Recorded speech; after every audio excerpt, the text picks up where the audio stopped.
근막 통증 증후군이나 근육 통증은 진단이 되는 게 아니에요. 근막 통증 증후군이나 섬유근육통 같은 만성 질환으로 가게 되면 일상 속 관절, 척추, 뼈에 대한 궁금증 모두의 닥터에서 해결해 드립니다. 주로 어깨와 상지를 치료하는 정형외과 전문의 임대유입니다. 오늘은 어떤 궁금증이 있으십니까? 오늘은 승모근 쪽에 나타나는 통증에 대해 좀 알아보고 싶은데요.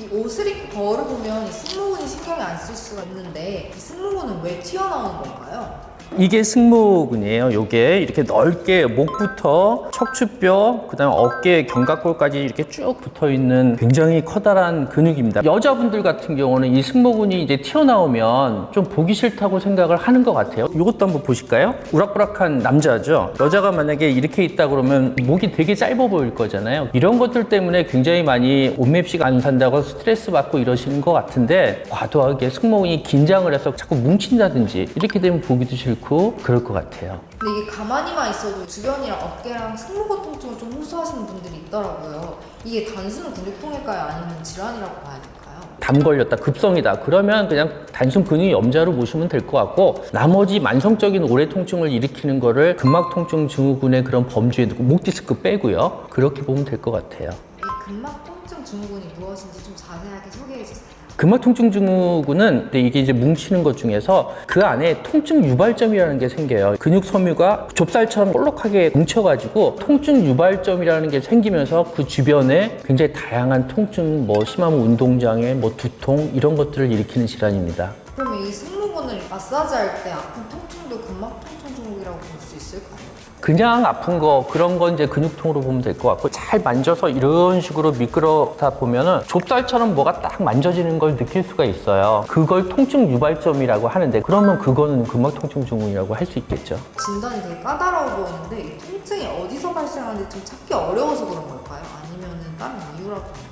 근막 통증 증후군뿐만 아니라 만성 통증이라는 것 자체가 진단이 원래 쉽지 않은 겁니다. 왜냐하면 우리가 MRI 같은 걸 통해서 목 디스크가 이렇게 튀어나와서 신경을 누르는 걸 볼 수가 있잖아요. 위궤양 그러면 내시경을 통해서 궤양이 파인 걸 볼 수가 있거든요. 근데 근막 통증 증후군이나 근육 통증은 진단이 되는 게 아니에요. 어떤 분들은 두통이 있다든지 눈이 침침하다든지 귀에서 소리가 난다든지 어지럽다든지 어떤 경우 메시껍다든지 전혀 근육통이라고 생각하지 않는 그런 증상들도 나타날 수가 있거든요. 그렇기 때문에 목 디스크 질환인지 어깨 질환인지 회전근개 파열인지 이런 것들을 진단을 한 다음에 그런 것들이 다 아닐 때 좀 애매하죠, 진단이. 그럼 이 근막 통증 증후군의 원인은 무엇인가요?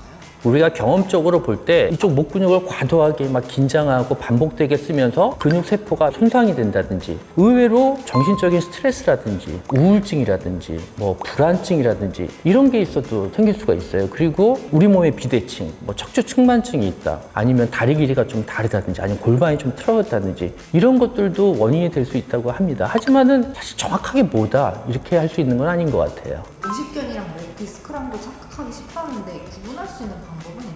자, 목 디스크 뭐죠? 디스크가 탈출해서 어깨나 팔로 가는 신경이 눌리는 거잖아요. 그러니까 증상이 나타나겠죠. 어깨 쪽지나 팔 쪽으로 내려가는 증상이 악화된다. 그러면 이제 아마 목 디스크 의심할 수 있을 거고요. 오십견은 더 쉬워요. 오십견이라는 거는 어깨에 염증이 생기면서 붓는 질환이기 때문에 주로 차 뒤에 걸 이렇게 짚다가 깜짝 놀란다, 어깨 관절 제한이 있으면 구별할 수가 있습니다. 흔히들 좀 담 걸린 거라고 표현을 하던데 그럼 저절로 나아질 수 있는 건 아닌가요? 담이라는 거, 우리가 잠 잘못 자서 담 걸렸어요 그러면은 급성을 얘기하는 거고, 근막 통증 증후군이나 섬유근육통 같은 만성 질환으로 가게 되면 똑같은 통증이라고 하더라도 우리 뇌에서 통증을 인지하는 기전이 달라지거든요. 어떤 약을 해도 우리 보통 약발이 잘 안 듣는다 그러잖아요. 그런 것처럼 오래될수록 치료가 어려운 게 사실입니다. 그래서 만성 통증이 의사한테 어려운 거고요. 점점 갈수록 더 치료가 어려워지죠. 그럼 이 근막 통증 증후군은 어떤 치료를 하게 되는 거예요?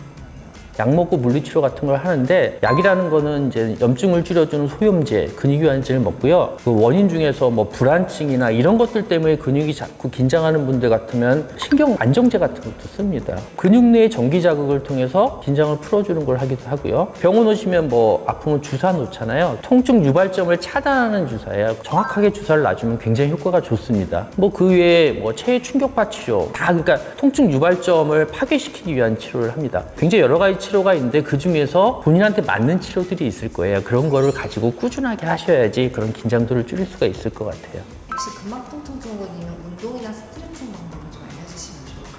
등 쪽에 있는 근육들을 잘 발달시키면은 그게 긴장해서 통증은 유발하지 않을 수 있거든요. 그래서 근육 강화 운동도 저는 되게 적극적으로 추천을 하고요. 스트레칭을 한다 그러면 이제 이 승모근을 이완시키는 치료니까 이런 식으로 쭉 이렇게 늘려준다든지 이런 식으로 바닥으로 쭉 해서 등 쪽을 이렇게 쭉 넓혀준다는 그런 걸 하시면 되겠습니다. 마지막으로 통증 없이 건강하게 승모근이 발달하려면 어떻게 해야 하나요? 근고격계 치료에서 제가 항상 바이블처럼 말씀을 드리는 거, 집중과 휴식을 같이 병행을 하라는 거. 어떤 걸 50분을 집중해서 하시잖아요. 그럼 그 자세를 바꿔줘야 돼요. 50분 일하고 10분 휴식해서 스트레칭하고 그런 식으로 평소에 긴장하지 않는 습관을 들이는 것이 꼭 필요할 것 같아요. 오늘은 승모근 주변에 있는 통증에 대해서 말씀을 드렸습니다. 아마 궁금하신 게 많으셨을 건데 꼭 명심하실 게 긴장을 풀기 위해서 휴식을 정기적으로 취해야 되는 건 명심하시고요. 이 내용이 유익하셨다면 좋아요와 댓글 부탁드리겠습니다. 감사합니다.